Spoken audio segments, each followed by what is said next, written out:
Breaking news, জামাত এবং এনসিপির যে জোট আগামী জাতীয় নির্বাচনকে তারা বর্জন করছে। আর চাঞ্চল্যকর এই তথ্য এসেছে একজন সাংবাদিকের কাছ থেকে। ট্রাম্প প্রশাসন স্পষ্টভাবে অন্তর্বর্তী সরকারের নিরাপত্তা উপদেষ্টা জনাব খলিলুর রহমানকে জানিয়ে দিয়েছেন আমেরিকা আওয়ামী লীগবিহীন বাংলাদেশে নির্বাচন দেখতে চাচ্ছে না। স্পষ্ট খাস বাংলা কথাই বললে এখন যুক্তরাষ্ট্র নিরাপত্তা উপদেষ্টা খলিলকে ডেকে নিয়ে সাফ জানিয়ে দিল যে আপনারা ইনক্লুসিভ সকল দলের অংশগ্রহণ এখানে নির্বাচন করেন। আওয়ামী লীগকে কেন নির্বাচনে অংশগ্রহণ করতে দেওয়া হলো না এবং আওয়ামী লীগ বিহীন নির্বাচনে আমেরিকার সাপোর্ট চাওয়ার জন্যই তিনি সেখানে গেলেন। হাসনাত আব্দুল্লাহর মনোনয়ন বাতিল চেয়ে আবেদন করেছেন বিএনপি প্রার্থী মঞ্জুরুল আহসান মুন্সি। 9 জানুয়ারি শুক্রবার নির্বাচন কমিশনে তিনি এই আবেদন করেন। ইউনূসকে চিঠি লিখে আওয়ামী লীগকে রাজনীতি থেকে দূরে সরিয়ে রাখার বিষয়ে উদ্বেগ প্রকাশ করেছেন। আইন প্রণেতাদের এই চিঠিতে বলা হয়েছিল, কোন একটি প্রধান রাজনৈতিক দলের কর্মকাণ্ড স্থগিত রাখা বা তাদের নির্বাচনে অংশ নিতে বাধা দেওয়া গণতান্ত্রিক রীতিনীতির পরিপন্থী হতে পারে। উত্তেজনা চরমে, বাংলাদেশকে নতুন বার্তা ভারতের। চিকেন স্নেক পুরোপুরি প্রস্তুত। বাংলাদেশের কপালে বড় দুঃখ আছে। প্রিয় দর্শক, আবারও হাজির হলাম নতুন একটি ভিডিও নিয়ে। বাংলাদেশের নির্বাচনের প্রেক্ষাপটে যে পরিস্থিতি এসে দাঁড়িয়ে আছে তারই আলোকে হাজির হলাম কয়েকটি ভিডিও নিয়ে। ইতিমধ্যেই আপনারা ভিডিওর অংশবিশেষ দেখছেন। অংশবিশেষ দেখে বুঝতে পারছেন আজকের ভিডিওটি ঠিক কতটা গুরুত্বপূর্ণ হতে যাচ্ছে। প্রিয় দর্শক, তাই বলবো ভিডিও স্কিপ না করে সম্পূর্ণ ভিডিওটি দেখলেই বুঝতে পারবেন বাংলাদেশের এই মুহূর্তের পরিস্থিতি। প্রিয় দর্শক, চলুন ভিডিওতে একটি লাইক দিয়ে ধারাবাহিকভাবে সম্পূর্ণ ভিডিওটি দেখে আসি। প্রিয় দর্শক, আপনি যদি আমাদের চ্যানেলের নতুন দর্শক হয়ে থাকেন তাহলে ভিডিওটি সাবস্ক্রাইব করবেন, আর যদি অলরেডি সাবস্ক্রাইব করে থাকেন আপনাকে অসংখ্য ধন্যবাদ। আসসালামু আলাইকুম।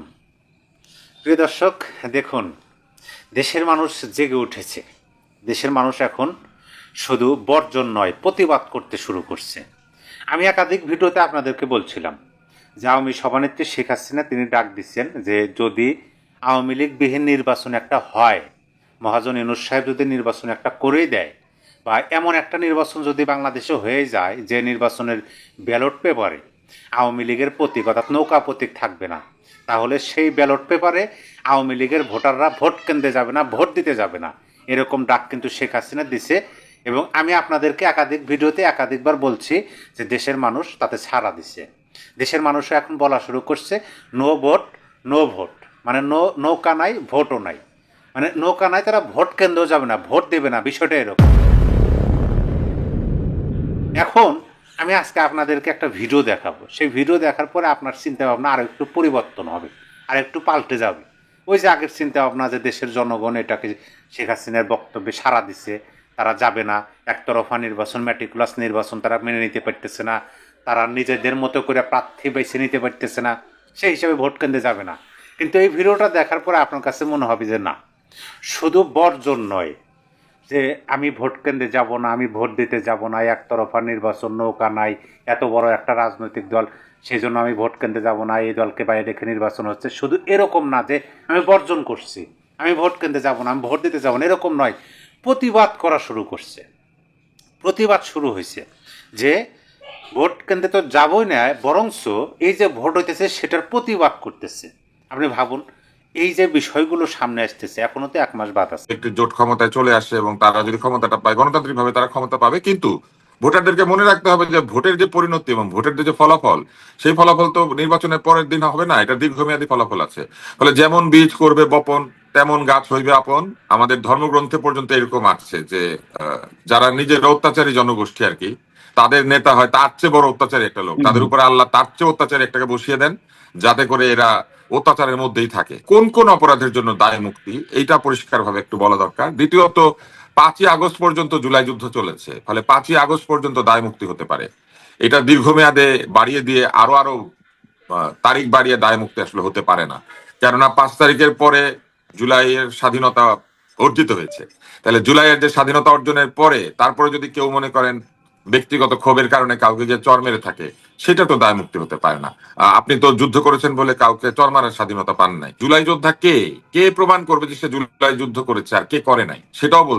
রাজনীতির যে রাজচক্র, ভাগ্যচক্র, যেটি আকাশ থেকে নিয়ন্ত্রিত হয়, অবশ্য দৃষ্টে মনে হচ্ছে যে আবার এই রাজচক্র উল্টো পথে ঘোরা শুরু করেছে।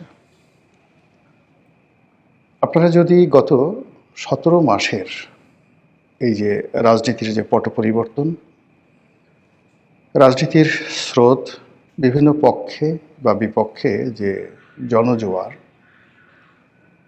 এগুলো যদি লক্ষ্য করেন আপনি দেখবেন যে বাংলাদেশের একটি ঘটনা, ইতিবাচক একটি ঘটনা, কোনো আবেগ, রাজনীতির জোয়ার বা সম্ভাবনা, এর কোনোটি কোনো ব্যক্তির বা কোনো দলের কর্ম দ্বারা সৃষ্টি হয়নি। অদ্ভুত অদ্ভুত সব ঘটনা ঘটল এবং এক একটা নতুন নতুন পরিস্থিতি তৈরি হলো। অবস্থা দৃষ্টি মনে হচ্ছে যে আসমান থেকে কেউ হয়তো কোনো কিছু নড়াচড়া করাচ্ছে এবং রাজনীতিতে বাংলাদেশের ময়দানে যা কিছু ঘটছে, এখানে ব্যক্তির চাইতে পারিবারিক বিষয় বা পারিবারিক বিষয়ের চেয়ে রাজনৈতিক বিষয় কিংবা অন্য কোনো যে দেশি বিদেশি চক্র, তাদের যে এখানে লীলা খেলা হচ্ছে, সেই লীলা খেলার চাইতে প্রাকৃতিক যে কারণগুলো সেগুলো বেশি ঘটছে। আপনি বুকে হাত দিয়ে একবার একটু চিন্তা করুন যে আওয়ামী লীগের পতন বা শেখ হাসিনার যে বাংলাদেশ থেকে দিল্লি গমন, এটা আপাত দৃষ্টিতে আমরা গণ অভ্যুত্থানকে মনে করি, কিন্তু যদি 5 তারিখ দুপুর পর্যন্ত আপনি যারা রাজপথে ছিলেন তাদেরকে জিজ্ঞাসা করুন এবং আপনি যা দেখেছেন সেটির সঙ্গে মেলান, মনে হবে যেন স্বয়ং আল্লাহ রাব্বুল আলামিন ঘটনাটা ঘটিয়ে দিয়েছেন। এখন এই ঘটনা কি আলটিমেটলি জনতার পক্ষে যাবে, নাকি ঘুরে ফিরে আবার আওয়ামী লীগের পক্ষে যাবে, নাকি বিএনপির পক্ষে যাবে, নাকি যে ইসলামিক দলগুলো জামাতের নেতৃত্বে ঐক্যবদ্ধ হওয়ার চেষ্টা করে যাচ্ছে টিল নাও, আজকের দিন পর্যন্ত, সেখানে জামাতের মাধ্যমে একটি নতুন রাজনীতির ইতিহাস রচিত হবে, এটা আমরা বলতে পারছি না। কেন বলতে পারছি না? প্রায় প্রতিদিনই একটার পর একটা ঘটনা ঘটে যাচ্ছে এবং গতকালকের ঘটনার ফলে আজকে যে পরিবেশ এবং পরিস্থিতি তৈরি হচ্ছে, এটি মুহূর্তের মধ্যে উল্টে যাচ্ছে। যেমন ধরুন, আগস্ট মাসের 5 তারিখে ডক্টর মোহাম্মদ ইউনূস তখনও দেশের বাইরে, তো ওনার কপালে যে রাজটিকা আছে আমরা এটা জানতাম না। আবার উনি যাদেরকে মনোনয়ন দিয়েছেন, যাদেরকে উপদেষ্টা বানিয়েছেন, এ সকল মানুষদের কপালে যে রাজটিকা ছিল তা আমরা কেউ কল্পনাও করতে পারিনি। যেমন ধরুন, ছাত্রদের মধ্য থেকে 2 জন উপদেষ্টা হলেন, অন্যান্য যারা হলেন, ওনারা কেউ আগস্ট মাসের 5 তারিখে কল্পনা করতে পারেনি যে শেখ হাসিনার পতন হবেন এবং তারা মন্ত্রী মিনিস্টার হবেন, কিন্তু ঘটনা ঘটে গেল। এবং টানা প্রায় 4 থেকে 5 মাস যাবৎ সব কিছু গ্রহ নক্ষত্র ডক্টর মোহাম্মদ ইউনূস এবং তার পারিষদবর্গের অধীনে রইল। এরপর সৌভাগ্যের যে চাকা, এটি জামাতের পক্ষে চলে গেল 2025 সনের জানুয়ারি থেকে। স্কুল, কলেজ, মাদ্রাসা, পথ, ঘাট, মাঠ, শিক্ষালয় থেকে শুরু করে সব জায়গাতে শুধু জামাত এবং জামাত, এবং এটির 2টো অংশ। প্রথম অংশ হলো এনসিপি আর নেপথ্যে জামাত। এভাবে চলল প্রায় 4 থেকে 5 মাস। তারপর শুরু হলো একটা হযবরল অবস্থা। 2025 সনের মে মাস থেকে একটা হযবরল অবস্থা। এই বিভিন্ন ইউটিউব থেকে নানা রকম গরু জবাই, জিয়াফত এগুলো চলতে থাকে। তারপর বিএনপি নানা রকম প্ল্যান করতে থাকে, প্রোগ্রাম করতে থাকে, এবং আজকেই মনে হলো যে সরকারকে তারা ফেলে দেবে। এই এশরাক মানে নগর ভবন দখল করে, এই আরেক পার্টি এসে, মানে কি একটা বিতিস্থির অবস্থা। তো সেই অবস্থার মধ্যে যখন তারেক রহমান সাহেব এবং ডক্টর মোহাম্মদ ইউনূসের যে লন্ডন বৈঠক, সেটা হলো এরপরে আরও এলোমেলো হয়ে গেল। এনসিপি একভাবে চলে, জামাত একভাবে চলে, বিএনপি একভাবে চলে, ডক্টর মোহাম্মদ ইউনূসের যৌন একভাবে চলে, এমনকি সেনাবাহিনীর সঙ্গে ডক্টর ইউনূসের সম্পর্ক, জামাতের সম্পর্ক, তারপরে তারেক রহমান সাহেবের সম্পর্ক যে আসলে কেমন, এই জিনিসটি কিছুতেই আন্দাজ করা যাচ্ছিল না। ঠিক এইরকম যে একটি হযবরল অবস্থা, সেই অবস্থার মধ্যে ওসমান হাদি উনি নিহত হলেন। ওসমান হাদি নিহত হওয়ার পর সবাই বলে এই পুরো যে পরিবেশ পরিস্থিতি, মানে হত্যাকাণ্ডের পর যা কিছু ঘটেছে তার পুরোটাই জামাত এবং এনসিপির ফেভারে গিয়েছে। কিন্তু ওভার অ্যাক্টিং করতে গিয়ে তারা যে বিষয়গুলো তারা ফেভারে আনতে পারতো সেই জিনিসগুলো তাদের জন্য বুমেরাং হয়ে গেছে। যেমন ডেইলি স্টারের আক্রমণ, প্রথম আলোর আক্রমণ, এটাকে আসলে হজম করা যায়নি। তো এই অবস্থা যখন চলছে ঠিক সেই সময়টাতে নাটকীয়ভাবে জনাব তারেক রহমান সাহেব ঘোষণা দিলেন তিনি বাংলাদেশে আসবেন। আর উনি 25 তারিখে আসার পর থেকে আজকের দিন পর্যন্ত, আমি এই ভিডিওটি করছি জানুয়ারি মাসের 7 তারিখে, তাহলে অলমোস্ট প্রায় 2 সপ্তাহ ধরে পুরো রাজনীতির যে ময়দান এটি এখন বিএনপির দখলে। বাংলাদেশে এখন বিএনপির যে গ্রহ নক্ষত্র আজকের দিন অনুযায়ী মনে হবে যে এখনই নির্বাচন হয়ে যাওয়া উচিত, এবং তারেক রহমান সাহেব এই মুহূর্তে বাংলাদেশের প্রধানমন্ত্রী। তিনি যেখানে যাচ্ছেন সানাই বাজছে, নহবত বাজছে, তার কাছে যারা যাচ্ছেন তাদেরকে একজন প্রধানমন্ত্রীর সঙ্গে দেখা করতে যে রাষ্ট্রীয় প্রোটোকল রক্ষা করতে হয়, যে সিকিউরিটি পাস নিতে হয়, বা যে ধরনের যাকে বলা হয় সতর্কতা অবলম্বন করা হয়, যারাই সেখানে গেছেন, হাজার হাজার কোটি টাকার মালিক যমুনা গ্রুপের চেয়ারম্যান, সাবেক এমপি, সাবেক মন্ত্রী সালমা থেকে শুরু করে তার দলের যারা একেবারে আপনজন, তারা যারা সহযোগী রয়েছেন, সেটা ভিপি নুরুল হক নুরু বা অন্যান্য যারা, মাহমুদুর রহমান মান্না, যারা দেখা করেছেন, সবাইকে একই প্রক্রিয়ার মধ্যে দিয়ে যেতে হয়েছে। অ্যাজ ইট ইজ তারা একজন প্রধানমন্ত্রীর সঙ্গে দেখা করছে। এই যখন চলছে তখন সারা বাংলাদেশের কিছু কিছু এলাকাতে কিছু বিচ্ছিন্ন ঘটনা ঘটে যাচ্ছে। বিচ্ছিন্ন বললাম এই কারণে যে স্বয়ং বিএনপি নেতা জনাব সালাউদ্দিন আহমেদ তিনি বলেছেন যে কারওয়ান বাজারে যে স্বেচ্ছাসেবক দলের একজন নেতা গুলিবিদ্ধ হয়ে মারা গেছেন, এটি বিচ্ছিন্ন কোনো ঘটনা, এর সঙ্গে কোনো চক্রান্ত জড়িত নেই। কিন্তু বিএনপি নেতারা এটা মানতে রাজি নন। অন্যদিকে জনাব ওসমান হাদির যে হত্যাকাণ্ড সেটিকে কেন্দ্র করে একটি চার্জশিট দেওয়া হয়েছে, এবং সেই চার্জশিটে যে সকল ব্যক্তিকে আসামি করা হয়েছে এবং যে কাহিনী, যে ঘটনা সেখানে বর্ণনা করা হয়েছে, এতে করে ওসমান হাদির পরিবার আরও বেশি বিক্ষুব্ধ হয়ে পড়েছে, এবং তার যে সংগঠন ইনকলাব মঞ্চ, তারা কোনো অবস্থাতেই এই চার্জশিটের বয়ান মানতে পারছেন না। তারপর চট্টগ্রামের যে একটি এলাকা রয়েছে ফটিকছড়ি, রাউজান, এই এলাকাগুলো মূলত সালাউদ্দিন কাদের চৌধুরী পরিবারের একছত্র আধিপত্য। তো সেখানে গিয়াস কাদের চৌধুরীকে বাদ দিয়ে যাকে মনোনয়ন দেওয়া হয়েছে চট্টগ্রাম উত্তর আওয়ামী লীগ বিএনপির একজন নেতা গোলাম আকবর খন্দকার, এটাকে নিয়ে পুরো চট্টগ্রাম উত্তাল। তার প্রেক্ষিতে হোক বা অন্য যে কোনো কারণে হোক, সেখানে এই রাউজান, ফটিকছড়ি, এই বিস্তীর্ণ এলাকাতে যেখানে চৌধুরী পরিবারের আধিপত্য রয়েছে, এই জায়গাটিতে একজন নেতা খুন হয়েছেন।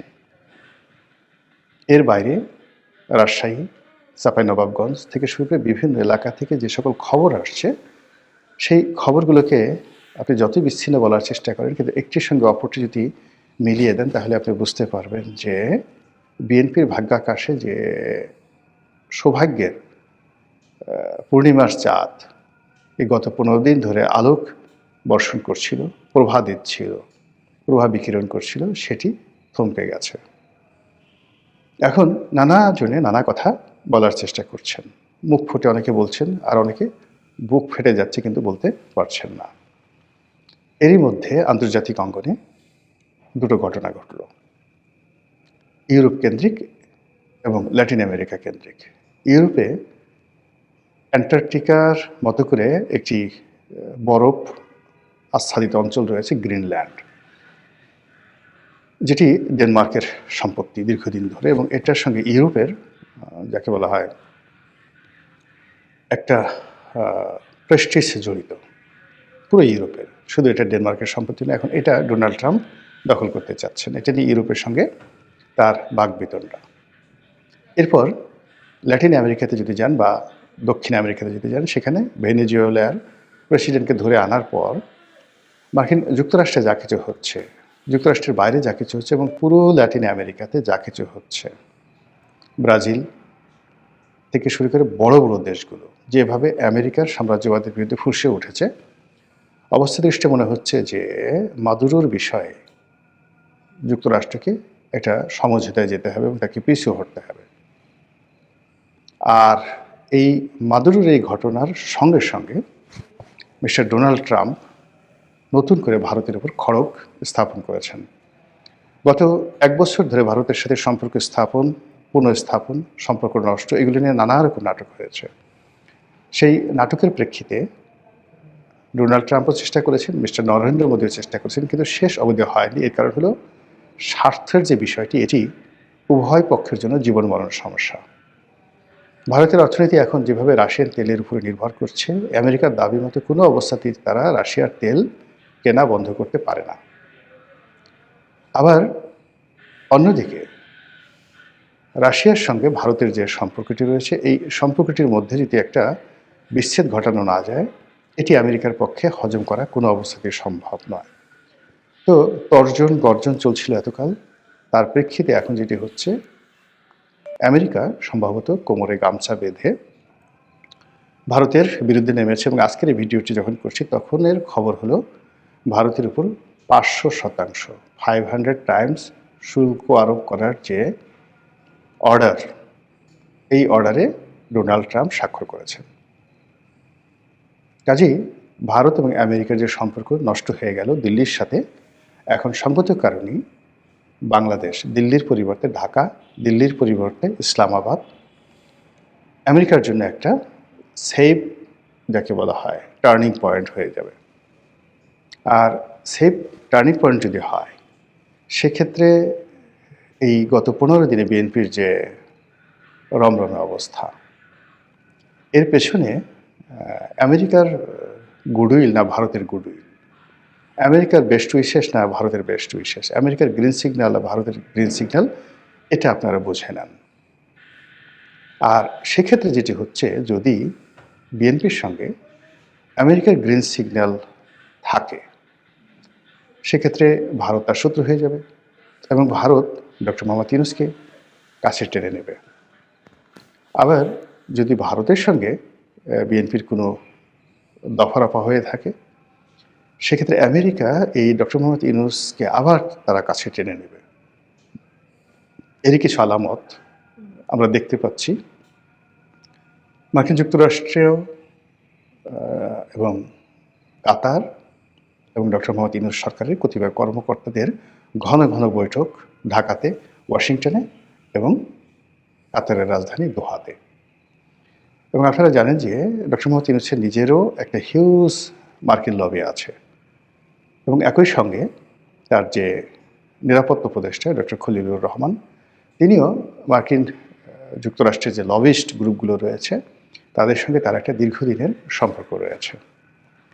তারই প্রেক্ষিতে এই যে গত 2 সপ্তাহ ধরে যা কিছু বাংলাদেশের ভিতরে হচ্ছে এবং বাইরে হচ্ছে, তাতে করে ডক্টর মোহাম্মদ ইউনূসের সেই 2024 সনের যে সৌভাগ্যের তারকা বা নক্ষত্র বা স্টার, সেই বৃহস্পতিটি যদি আবার এই 2026 সনের জানুয়ারি মাসে এসে তার কপালের উপর টিপ দিয়ে যায়, অন্য সবাই আশ্চর্য হলেও আমি আশ্চর্য হব না। আর এটা কেন এই প্রাকৃতিক ঘটনাগুলো ঘটছে এবং কেন বারবার বিশ্ব এবং বৈশ্বিক পরিস্থিতির কারণে রাজনীতির ভাগ্যাকাশে আমাদের দেশে বারবার পট পরিবর্তন হচ্ছে, এটি অন্য একটি প্রসঙ্গ, হয়তো সময় পেলে ভবিষ্যতে আলোচনা করব। আজকের ভিডিওতে এতটুকু আমার কাছে মনে হয়েছে। মহান আল্লাহ আমাদের সবাইকে হেদায়েত দান করুন এবং হেফাজত করুন। আসসালামু আলাইকুম ওয়া রাহমাতুল্লাহি ওয়া বারাকাতুহু।